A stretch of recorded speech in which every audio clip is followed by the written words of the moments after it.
নমস্কাৰ ফ্ৰেণ্ডছ অসম চৰকাৰৰ শিক্ষা বিভাগে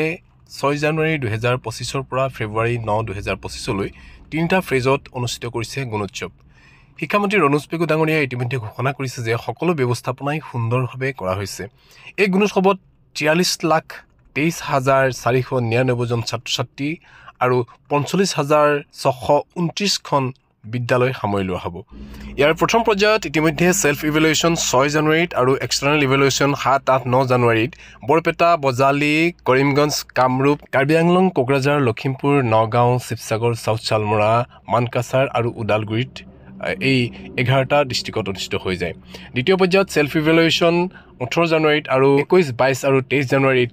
external evaluation Baksa Chirang Charaideo Dhemaji Dhubri Golaghat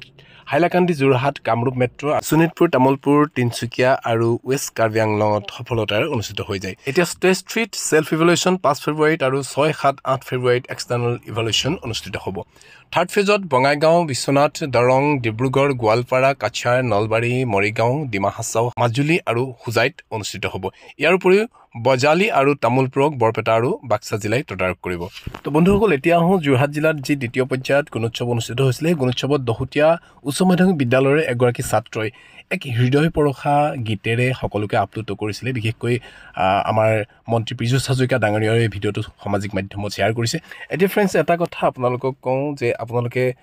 video' বহুত চাইছে ৰিলছ হওক বা শ্বৰ্ট ভিডিঅ' আমি চালে বহুতখিনি টাইম পাছ কৰি দিওঁ আজি আমি এই কণমানিজনৰ এই গীতটো এবাৰ সম্পূৰ্ণকৈ শুনি এই কণমানিজনৰ প্ৰতিভা যাতে বিকাশ হয় তাৰ বাবে ভিডিঅ'টো এবাৰ সামাজিক মাধ্যমত সকলোৱে শ্বেয়াৰ কৰি দিওঁ আহকচোন কণমানিজনে কি সুন্দৰ কণ্ঠৰে তেওঁৰ মাতৃক লৈ এই আপ্লুত হোৱা গীতটো গাইছে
Boy